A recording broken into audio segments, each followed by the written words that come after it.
केंद्र सरकार ने दो अहम फैसले लिए हैं। पहला और सबसे अहम फैसला यह है कि अब अमर जवान ज्योति वॉर मेमोरियल का हिस्सा होगा। जी हां, और दूसरी खबर यह है कि इंडिया गेट के सामने मौजूद कैनोपी में नेताजी सुभाष चंद्र बोस की प्रतिमा लगाई जाएगी। तो दो बड़ी खबर सामने आ रही है। प्रधानमंत्री नरेंद्र मोदी ने खुद ट्वीट करके इस बात की जानकारी दी कि 23 जनवरी, जो कि नेताजी सुभाष चंद्र बोस की जन्म जयंती है, इस मौके पर होलोग्राम के रूप में इंडिया गेट के सामने जो कैनोपी है, वहां सुभाष चंद्र बोस की मूर्ति प्रतिमा जो है वो वहां पर आएगी। ऐसे समय में जब पूरा देश नेताजी सुभाष चंद्र बोस की 125वीं जयंती मना रहा है, मुझे ये बताते हुए खुशी हो रही है कि ग्रेनाइट से बनी नेताजी की भव्य प्रतिमा इंडिया गेट पर लगाई जाएगी। नेताजी सुभाष चंद्र बोस की भव्य मूर्ति बनने तक उनकी होलोग्राम प्रतिमा उसी स्थान पर मौजूद रहेगी। मैं नेताजी की जयंती यानी कि 23 जनवरी को होलोग्राम प्रतिमा का अनावरण करूंगा। प्रधानमंत्री नरेंद्र मोदी ने बाकायदा ट्वीट करके ये जानकारी दी। और ये जो तस्वीर आप देख रहे हैं, ये भी उन्होंने ट्वीट किया। अंग्रेजी में उन्होंने हालांकि ये ट्वीट किया था, और ये जिस तरह से आप देख रहे हैं, ठीक इसी तरह से होलोग्राम प्रतिमा नजर आएगी कैनोपी में।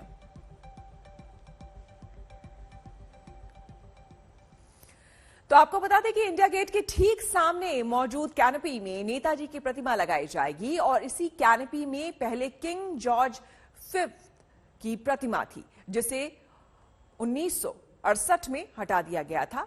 अब सरकार ने उस जगह पर सुभाष चंद्र बोस की प्रतिमा लगाने का फैसला किया है, जिसका अनावरण 23 जनवरी को प्रधानमंत्री नरेंद्र मोदी करेंगे। तो आपको बता दें, लंबे समय से यह बात उठ रही थी कि इस कैनोपी में किसी की प्रतिमा लगाई जाए। मौसमी सिंह हमारी संवाददाता हमारे साथ जुड़ चुकी हैं।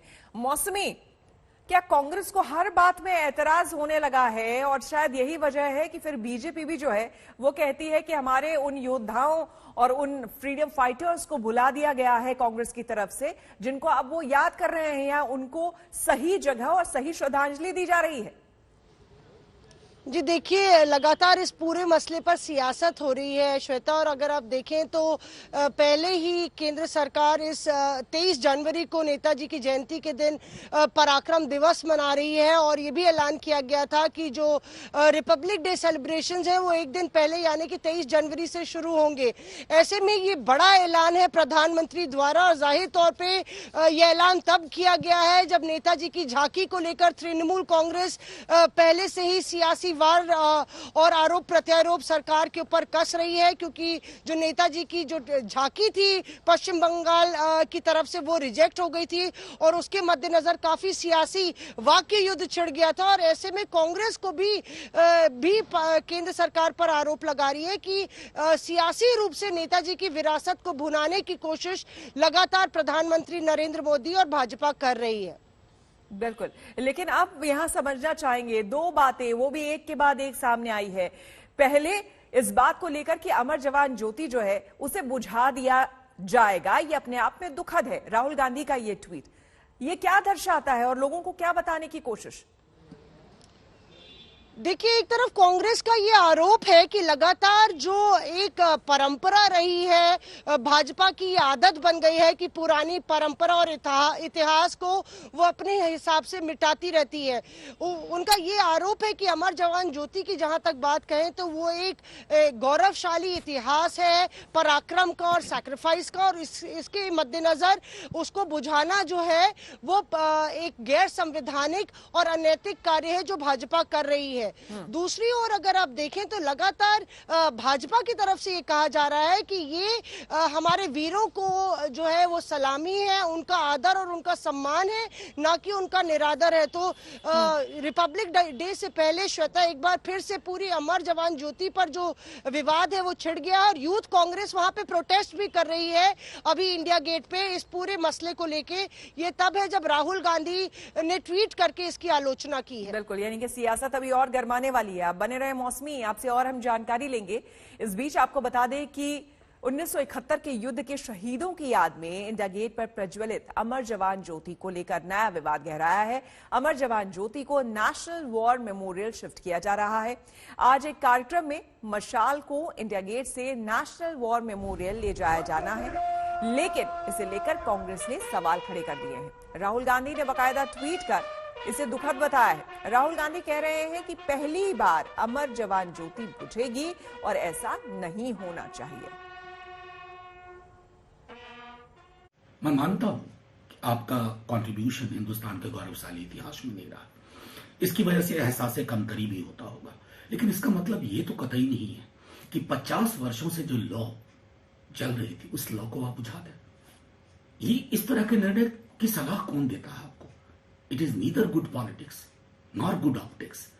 ईश्वर के लिए एक बार सोचिए कि आप कौन सी परंपराएं छोड़ के जा रहे हैं। इतिहास कैसे आपको स्मरण करेगा? देश और कोई भी देश दुनिया में अपने इतिहास को बदलकर भविष्य की। तो ये नया विवाद अब शुरू हो गया है। आपको हम बता दें, अमर जवान ज्योति को शिफ्ट किए जाने को लेकर अब कांग्रेस जो है वो हमलावर हो गई है। खुद राहुल गांधी ने ट्वीट किया है और कहा है कि ये बेहद दुखद है। पिछले 50 सालों से यहाँ पर ज्योति, ये अमर जवान ज्योति जल रही है, प्रज्वलित हो रही है और हमारे शहीदों को एक तरह से श्रद्धांजलि हमारी है। ऐसे में इसे बुझा दिया जाना जो है अपने आप में बेहद दुखद है। दूसरी तरफ बीजेपी ये कह रही है कि भ्रम फैलाया जा रहा है, ऐसा बिल्कुल भी नहीं है। इंडिया गेट अंग्रेजों का बनाया युद्ध स्मारक है। उसके नीचे अमर जवान 1971 की लड़ाई में जो वीर हमारे लिए अपने को हुतात्मा बना गए, उनके लिए है।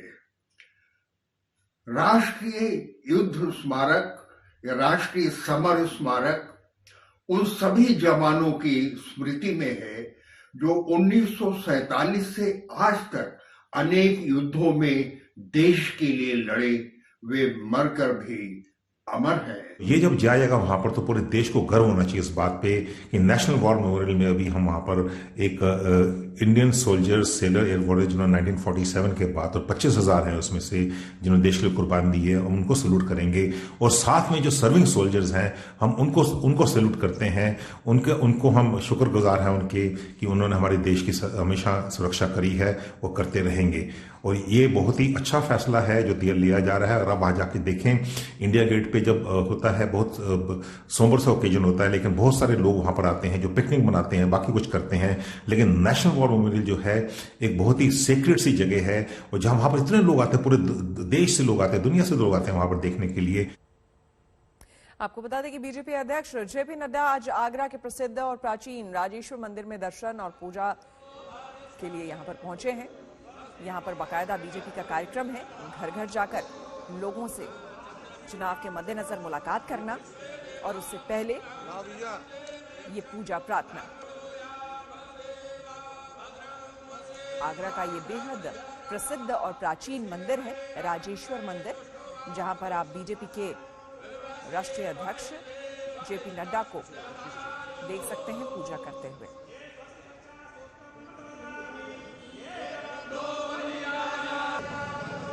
पूरे विधि विधान से यहां पर पूजा अर्चना कर रहे हैं। आज जेपी नड्डा का यहां कार्यक्रम है, लोगों के बीच जाने का और प्रचार करने का। उत्तर प्रदेश में चुनाव की तिथियां नजदीक आ रही है, चुनाव की घड़ी नजदीक आ रही है और उससे पहले बीजेपी की तरफ से ये कार्यक्रम चल रहा है, घर घर जाकर लोगों से मुलाकात।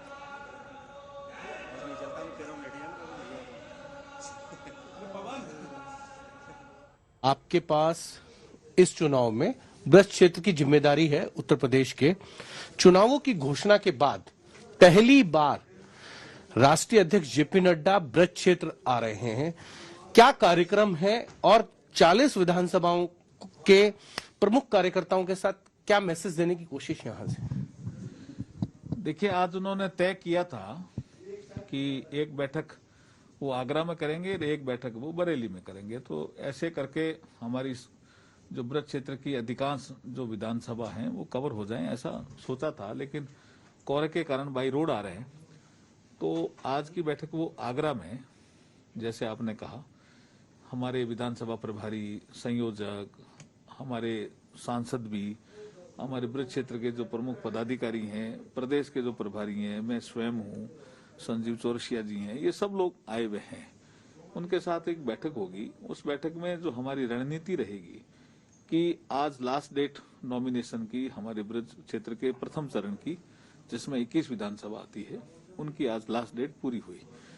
तो उनका नॉमिनेशन के बाद हमारे जो सपा का या आरएलडी का या बीएसपी का या कांग्रेस का कैंडिडेट कौन कौन है, हमारी ऐसी रणनीति है कि हम 21 की 21 सीटें जीते। इस रणनीति के तहत संगठन की रचना पूरे नीचे तक फैलाने के लिए वो आज बैठक लेने आ रहे हैं। और बड़ी खबर आपको बता दें, उत्तर प्रदेश चुनाव के लिए कांग्रेस ने आज अपना यूथ मैनिफेस्टो जारी कर दिया है। राहुल और प्रियंका ने मिलकर भर्ती विधान के नाम से यह घोषणा पत्र जारी किया है। कांग्रेस ने अपने इस घोषणा पत्र में युवाओं के लिए वादों की झड़ी लगा दी है। जी हां, कांग्रेस ने वादा किया है कि परीक्षार्थियों के लिए बस और रेल यात्रा मुफ्त होगी। 8 लाख सरकारी पद महिलाओं के लिए होंगे। युवाओं को 20 लाख सरकारी नौकरियों की गारंटी दी गई है। कांग्रेस ने कहा है कि सरकार बनी तो शिक्षकों को लगभग 1.5 लाख खाली पद शिक्षकों के जो हैं उत्तर प्रदेश में वो भरे जाएंगे। 30 साल से कम उम्र के उद्यमियों को प्राथमिकता, साथ ही सभी प्रतियोगी परीक्षाओं के शुल्क माफ करने जैसे तमाम वादे इस घोषणा पत्र, इस यूथ मैनिफेस्टो में शामिल हैं। आपको बता दें कि उत्तर प्रदेश में कांग्रेस का चेहरा कौन होगा, इस सवाल पर आज प्रियंका गांधी ने क्या कहा, सबसे पहले उनका बयान सुनाते हैं। मंत्री के चेहरे को लेकर अक्सर सवाल उठते रहते हैं। आपको किसी और का चेहरा दिख रहा है जी यूपी में कांग्रेस पार्टी की तरफ से? जी, तो फिर तो आप ही चेहरा है मतलब? अब दिख तो रहा है ना सब जगह मेरा चेहरा। जी, ठीक है। आपको बता दें कि राहुल गांधी और प्रियंका गांधी ने आज उत्तर प्रदेश में युवाओं के लिए कई घोषणाएं की है। क्या कुछ कहा उन्होंने, सुनिए। उत्तर प्रदेश में हर रोज, हर 24 घंटे तकरीबन 880 युवा रोजगार खोते हैं। बीजेपी के पिछले 5 सालों में तकरीबन 16 लाख युवाओं ने रोजगार खोया है। आपको याद होगा प्रधानमंत्री ने कहा कि हम आपको 2 करोड़ साल के रोजगार देंगे। सच्चाई पूरे देश को दिख रही है। क्यों हो रहा है? क्योंकि देश का पूरा धन, हिंदुस्तान को जो नरेंद्र मोदी ने विजन दिया था 2014 में, वो विजन फेल हो गया है। जो हिंदुस्तान की सबसे बड़ी स्ट्रेंथ है, हमारे युवा, जिसको डेमोग्राफिक डिविडेंड कहते हैं। पूरी दुनिया में लोग कहते हैं कि देखिए हिंदुस्तान के पास डेमोग्राफिक डिविडेंड है। उसको नरेंद्र मोदी जी, बीजेपी ने डेमोग्राफिक डिजास्टर में कन्वर्ट कर दिया है। हिंदुस्तान को एक नए दृष्टिकोण की, एक नई विजन की जरूरत है। हिंदुस्तान को विजन कांग्रेस पार्टी ही दे सकती है। छोटी छोटी पार्टियां नहीं दे सकती। और बीजेपी का जो विजन है वो देश का विजन नहीं है। वो पूरे देश को दिख रहा है। अगर आप कहें कि भाई हम आपको विजन देना चाहते हैं और फिर आपने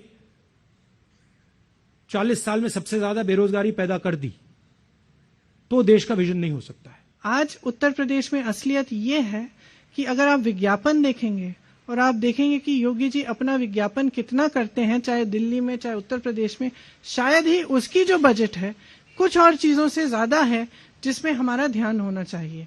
जैसे अगर हम सेहत को लें, हम शिक्षा को लें, इनमें कम क्यों किया गया है बजट? क्योंकि आपका ध्यान कहीं और है और आप उस वजह से आपके पास सुविधाएं नहीं है। आपके पास, आप कहते हैं कि पैसा नहीं है, साधन नहीं है कंप्लीट करने का। एक्चुअली सच्चाई है कि है, आप करना नहीं चाहते। तो हम कांग्रेस पार्टी में ये कह रहे हैं कि हम करना चाहते हैं। हमारी सरकार आएगी तो सही चीजों पे फोकस होगा और जो सरकार के पास फंड्स हैं, जो सरकार के पास साधन है, वो पूरी तरह से रोजगार देने में, किसानों की मदद में, लोगों की शिक्षा में, सेहत में लगाई जाएंगी। आपको बता दें कि केंद्रीय मंत्री अर्जुन राम मेघवाल ने कांग्रेस के यूथ मैनिफेस्टो को लेकर निशाना साधा है। इसने अपना मैनिफेस्टो जो है जारी कर दिया है। वो युवाओं की समस्या को उठा रहे हैं, वो कह रहे हैं महिलाओं की समस्या को उठा रहे हैं। और प्रियंका गांधी ने तो नारा ही दिया है, लड़की हूं लड़ सकती हूं।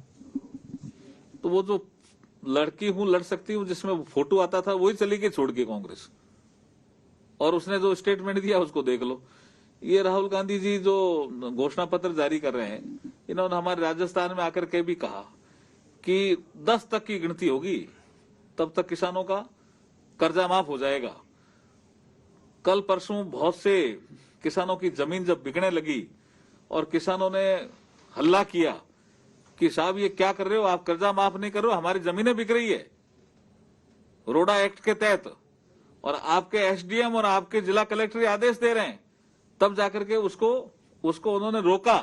लेकिन जमीनें बिक रही है, इसका मतलब कर्जा माफ नहीं हुआ।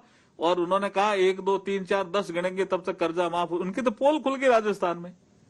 तो ये तो झूठे ही वादे करने के लिए माहिर है जी। और बड़ी खबर आपको बता दें, दिल्ली में अभी वीकेंड कर्फ्यू और मार्केट के खुलने का ऑड इवन सिस्टम जारी रहेगा। बड़ी खबर इस वक्त की आपको बता दें, केजरीवाल सरकार ने प्रस्ताव किया था कि वीकेंड कर्फ्यू खत्म किया जाए, साथ ही ऑड इवन सिस्टम को भी खत्म करने का प्रस्ताव सरकार ने एलजी को भेजा था, लेकिन एलजी ने इसे नहीं माना है। आपको बता दें कि दिल्ली सरकार की तरफ से ये दलील दी गई थी कि चूंकि कोरोना की रफ्तार में कमी आई है और इसी के मद्देनजर उन्होंने ये दलील दी थी और उन्होंने चाहा था कि वीकेंड कर्फ्यू अब खत्म हो, लेकिन एलजी ने उनकी सिफारिश नहीं मानी।